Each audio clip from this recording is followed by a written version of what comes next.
মামলা, অভিযোগ আর আলোচনার পর্ব শেষ। আইনি প্রক্রিয়ায় স্বস্তির খবর পেলেন অভিনেত্রী মেহজাবিন চৌধুরী।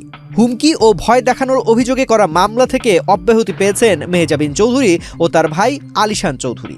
আজ সোমবার সকালে শুনানি শেষে ঢাকার নির্বাহী ম্যাজিস্ট্রেট মোহাম্মদ আদনান জুলফিকার এই আদেশ দেন। মামলাটির বাদী আমিরুল ইসলাম। অভিযোগ ছিল পারিবারিক ব্যবসায় অংশীদার হওয়ার কথা বলে মেহজাবিনের কাছে ২৭ লাখ টাকা দেন তিনি। পরবর্তীতে ব্যবসা শুরু না হওয়ায় টাকা চাইতে গেলে হুমকি ও গালাগালের শিকার হন বলে দাবি করেন বাদী। এ ঘটনায় ফৌজদারি কার্যবিধির ১০৭ ও ১১৭-এর ৩ ধারায় মামলা করেন তিনি। আজ নির্ধারিত দিনে মেহজাবিন ও আলিশান আদালতে জবাব দাখিল করেন। শুনানি শেষে আদালত দুজনকেই মামলা থেকে অব্যাহতি দেন। আসামিপক্ষের আইনজীবী তুহিন হাওলাদার বিষয়টি নিশ্চিত করেছেন। মেহজাবিন চৌধুরী এবং আলিশান চৌধুরী দুইজনের পক্ষে জবাব দাখিল করেছি এবং আদালতকে বলেছি যে বাদীর যে মামলা, এই ৫ পৃষ্ঠা ৭৯টি লাইন আছে, এই ৫ পৃষ্ঠার ৭৯টি লাইনের ভিতরে বাদীর যে বক্তব্য আদৌ কোনো সত্য নাই। সম্পূর্ণ বক্তব্য সাজানো এবং মন গড়া।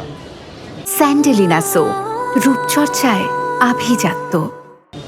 আর বাদী তার আর্জিতে যে তার ঠিকানা উল্লেখ করেছেন, সেখানে তিনি বলেছেন থানা ফেনী সদর, জেলা ঢাকা। মাননীয় আদালতকে আমরা বলেছি যে ঢাকা জেলায় ফেনী সদর নামে কোনো থানা নাই। এরকম পুরো আর্জিটা অসম্পূর্ণ, মন গড়া, ভিত্তিহীন একটি অভিযোগ দিয়ে তৈরি করা হয়েছে। আর যে হুমকি দামকির কথা বলেছেন বাদী আর্জিতে, আমরা বলেছি যে এই বাদীকে মেহজাবিন চৌধুরী চিনেন না, কোনো দিন দেখাও হয় নাই, তার সাথে কোনো পরিচয় নাই। অতএব হুমকি দামকি দেওয়ার বিষয়টি প্রশ্নই ওঠে না।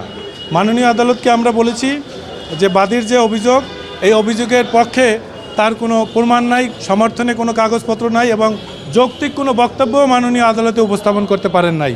মাননীয় আদালত উভয় পক্ষের বক্তব্য শুনেছেন এবং মেহজাবিন চৌধুরী, অভিনেত্রী মেহজাবিন চৌধুরী এবং তার ভাই আলিশান চৌধুরীকে মামলার দায় থেকে অব্যাহতি দিয়ে মামলা নথিজাত করেছেন। তার মানে মামলার অভিযোগ থেকে তারা এখন মুক্ত।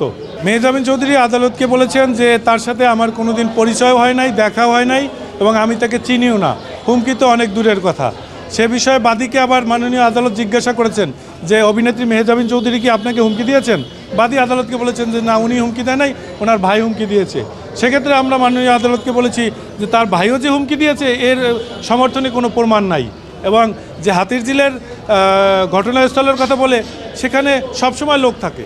হ্যাঁ, হুমকি দিলে তো আশপাশের কাউকে সাক্ষী করতে পারতেন, কেউ না কেউ দেখতেন। এবং হাতিরঝিলটা পুরো সিসি ক্যামেরা নিয়ন্ত্রণাধীন এলাকা।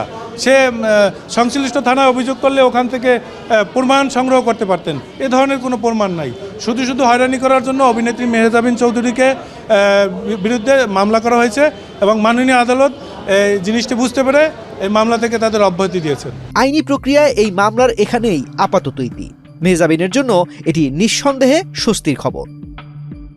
তাজির রহমান, বিনোদন ডেস্ক, বাংলাদেশ প্রতিদিন।